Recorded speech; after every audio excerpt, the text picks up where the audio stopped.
تو فقط منو میشناسی حاله. مطمئنم.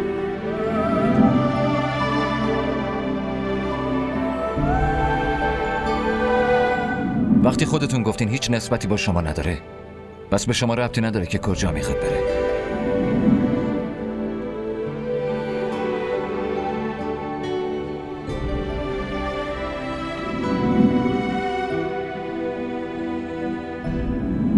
اگه همسر من نمیتونه اینجا بمونه، پس منم نمیتونم بمونم. اگه خواستیم بریم هر دومون با هم میریم. با من حرف بزن. به من نگاه کن حاله. حاله حمزه پشتته. تو فقط به من فکر کن، همینو بس.